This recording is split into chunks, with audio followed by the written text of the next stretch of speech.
আসসালামু আলাইকুম ভিউয়ার্স, আজকে আমি আপনাদের সাথে এই সুন্দর ডিজাইনের উইন্টার বেবি ফ্রকটি কাটিং ও সেলাই দেখাবো। তো কথা না বাড়িয়ে চলুন দেখা যাক। প্রথমে আমি এখানে 2 টুকরো কাপড় ভাঁজ করে নিয়েছি। তো এখানে 2 ভাঁজে ভাঁজ করা আছে কাপড়টি। তো আমি মাপ দেখিয়ে দিচ্ছি। এটার পাশে আছে হচ্ছে 13 ইঞ্চি আর লম্বায় আছে 9 ইঞ্চি পরিমাণ। তো এটাকে আমি মাঝ বরাবর আরেকটা ভাঁজ দিয়ে নিলাম। তো এখন এটা 4 ভাঁজ তৈরি হলো। তো গলার জন্য আমি 1.5 ইঞ্চিতে মার্ক করে দিচ্ছি। তো এই যে 1.5 ইঞ্চি বরাবর আমি গলার মাপটা নিয়ে নিলাম। গলার লম্বা আমি 3.5 ইঞ্চি নিলাম। তো এটাকে এখন উপরের সাথে মিলিয়ে দিচ্ছি। মিলিয়ে দেওয়ার পর আমি এখন পিছনের গলার মাপটা কেটে নিচ্ছি। তো পিছনের গলা আমার 2.5 ইঞ্চি পরিমাণ, 2.5 ইঞ্চিতে মার্ক করে দিলাম। এরপরে আমি কাঁধ নিচ্ছি। তো গলা থেকে একদম 4 ইঞ্চি পরিমাণ আমি কাঁধের মাপ নিয়ে নিলাম। এখন আর্ম হোল 4.5 ইঞ্চি নিলাম। 1 বছর বাচ্চার জন্য 4.5 ইঞ্চি যথেষ্ট। তো 4.5 ইঞ্চিতে আমি আর্ম হোল মাপ দিলাম। এখন বডি যেহেতু আমার 22, তো এখন 5.5 হচ্ছে অরিজিনাল মাপ আর 1 ইঞ্চি 6.5 সেলাইয়ের জন্য নিলাম। তো বডি থেকে 1 ইঞ্চি কম কোমর 5.5 ইঞ্চিতে আমি মার্ক করে দিলাম।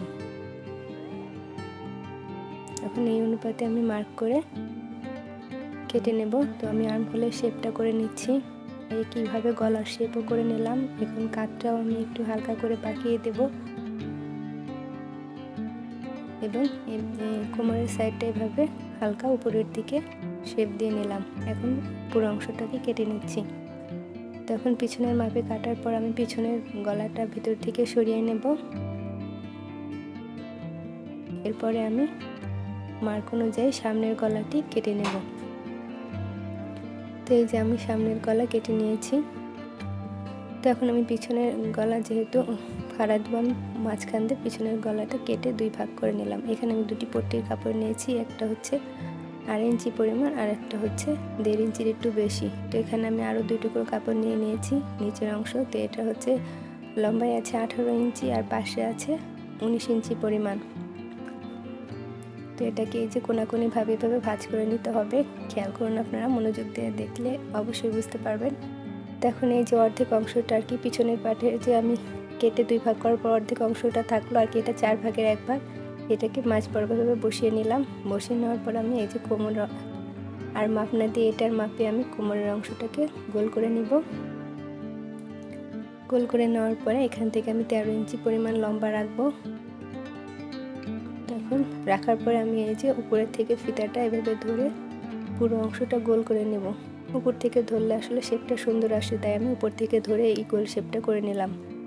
এখন আমি এই পুরো অংশটা কেটে ফেললাম। এই দেখুন, আমি খুলে দেখিয়ে দিচ্ছি। এই যে নিচের অংশটুকু এভাবে থাকবে। এখন আমি আরও 2 টুকরো কাপড় নিলাম। এটাকে মাঝ বরাবর ভাঁজ দিলাম। এখানে 4 ভাঁজে কাপড় হলো আমার। তো এটা পাশে আছে 5.5 ইঞ্চি, লম্বায় আছে 8 ইঞ্চি।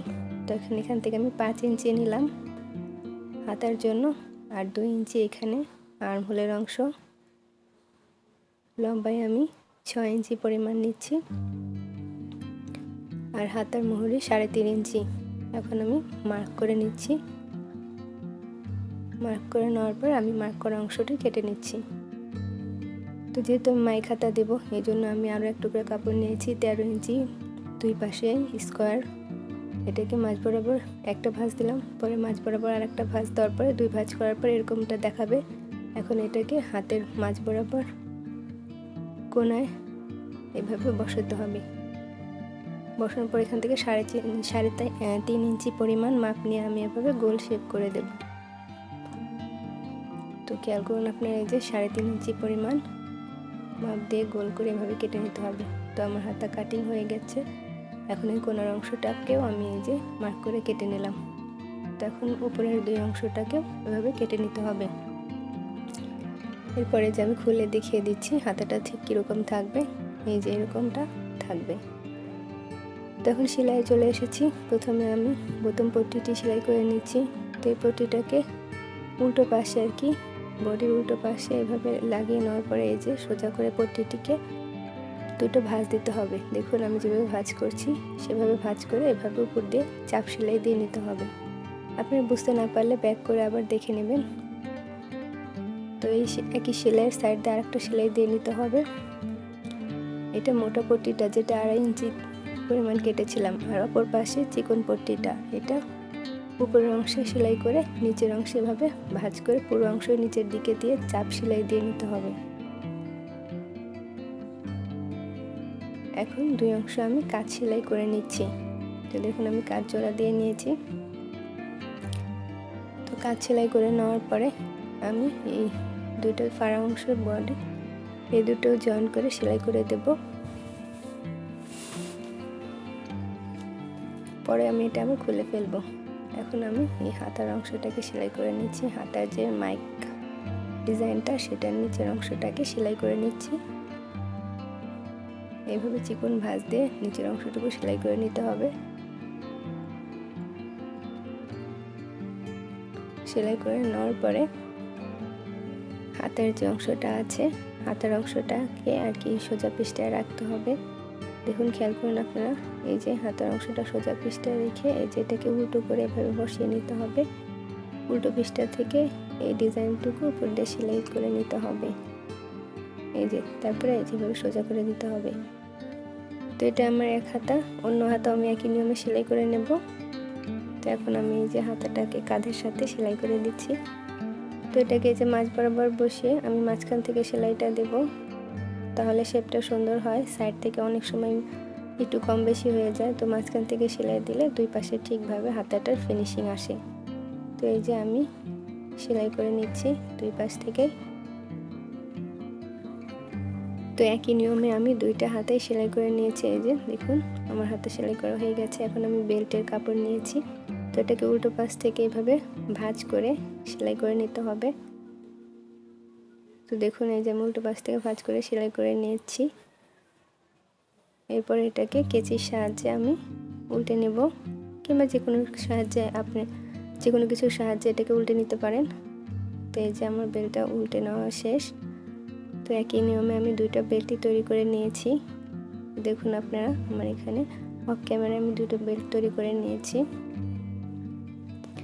তো এখন আমি এই যে আরও 2 ইঞ্চি কাপড় নিয়েছি, এটাকে আমি গলার কুচির জন্য ব্যবহার করব। তো এটাকে দেখুন প্রথমে এভাবে সেলাই করে উল্টিয়ে নিতে হবে, কোনা তৈরি করে নিতে হবে। এরপর এভাবে গলার উপর বসিয়ে নিতে হবে।